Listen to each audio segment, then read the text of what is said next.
I was the guy who recovered deleted files from old hard drives, and I found something on a drive from 2003 that I can't unsee, can't unlearn, and can't report without becoming part of the crime scene myself. I run a small data recovery business out of my basement in Salem, Oregon. Nothing glamorous. I mostly resurrect tax returns and wedding photos for people whose laptops took a swim. But sometimes I get a job from an estate sale buyer, someone who picked up a box of electronics at an auction and wants to see if there's anything valuable hidden on the drives. That's how I met Kyle Morrison. Kyle was 23, wore too much Axe body spray, and had the kind of nervous energy that made me keep my office door slightly open. He brought me a stack of 5 hard drives he'd bought at a foreclosure sale in southeast Portland. The previous owner had died, he said. No family. Everything went to a liquidator.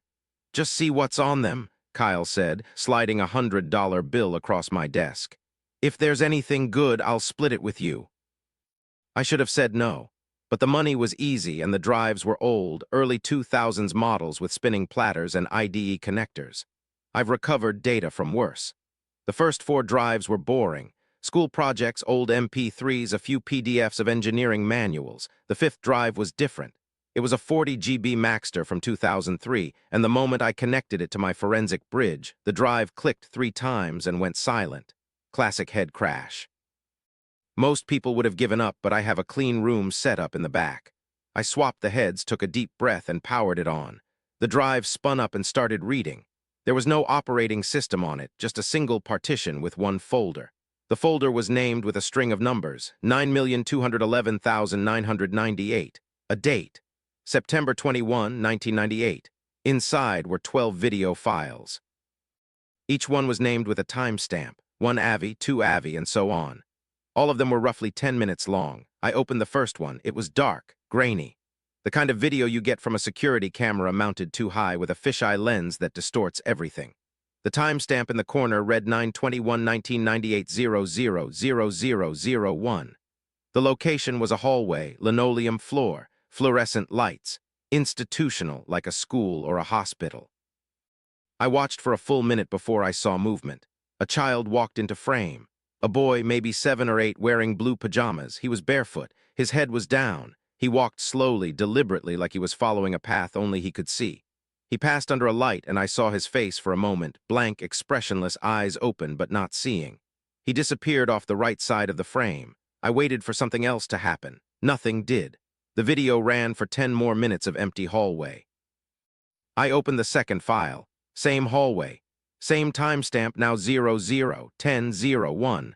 The boy walked through again, slightly different position, slightly different pace, still barefoot, still in blue pajamas. Still that 1,000-yard stare. The third file, the fourth, the fifth, all the same. A looped recording of a child walking down a hallway at night, captured from a fixed camera, each 10-minute segment showing the same journey with minor variations. By the 6th file, I started getting a feeling I can only describe as the opposite of relief.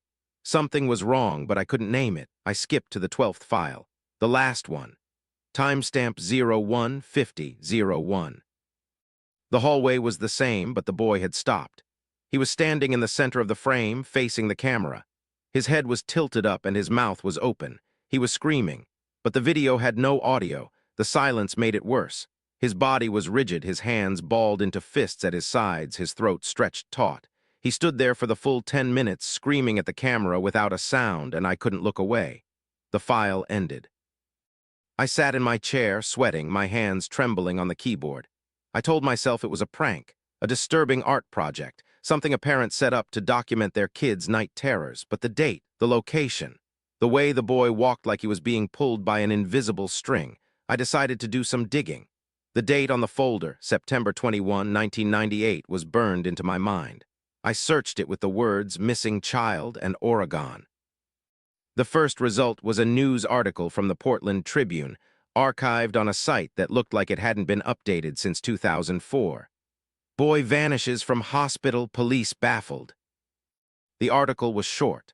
On the night of September 21, 1998, a 7-year-old patient named Derek Simmons disappeared from the pediatric ward of St. Vincent's Medical Center in southeast Portland. He had been admitted for observation after a seizure. Sometime between midnight and 2 a.m., He got out of bed, walked past the nurse's station, and was never seen again. Security footage showed him leaving the ward, but there were no cameras in the stairwells. He wasn't found. Case went cold. I stared at the screen. Then I looked at the folder on my desktop.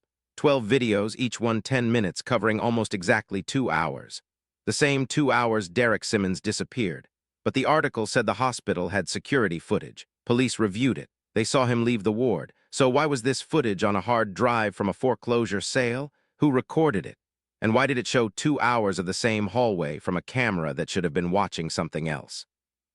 I went back to the videos. I watched them again, this time with my forensic video tools, looking for anything I missed. I adjusted the contrast, ran a frame-by-frame analysis, applied filters to sharpen the image, and I found something. In the first video, near the floor on the left side of the frame, there was a shadow, just a sliver of darkness that didn't match the ambient light. It was there at the beginning of the file, and it stayed there motionless for the entire 10 minutes. I hadn't noticed it before because it looked like a structural defect, a crack in the wall, or a piece of equipment. But in the second file, the shadow was bigger. It had spread, crept a few inches onto the linoleum floor. By the third file, it had grown a tendril. By the fourth, it had a shape. A human shape, but not quite. The proportions were wrong. The limbs were too long. The head was too large. It looked like a man who had been stretched on a rack, then folded back together poorly. In the fifth video, the shadow was on the wall. The boy walked right past it. He didn't react. In the sixth, the shadow was on the ceiling, directly above his path. In the seventh, it was on the floor in front of him, and he stepped over it without breaking stride. By the 10th video, the shadow was following him. In the 11th, it was beside him, walking with him, matching his pace. And in the 12th video, when Derek Simmons stopped and screamed at the camera, the shadow was behind him. It had its hands on his shoulders. Its head was tilted at an angle that should have snapped a human neck. And then 3 frames before the end of the video, the shadow's head turned. It looked directly at the camera. Its face was a void, no features, no light, just an absence, but I felt it looking at me. I felt it through the screen, through the years of time between then and now, through the dead hard drive I'd resurrected in my basement. I closed the file. I unplugged the drive. I put it in a drawer and locked it. I told myself I was done, but I wasn't done. Because the next morning I found the shadow in my house. It was thin, barely visible at the edge of the hallway leading from my bedroom to the bathroom. I saw it in the corner of my eye, and when I turned, it was gone. Just a trick of the light, I told myself. A shadow cast by the ceiling fan. I went to work and tried to forget.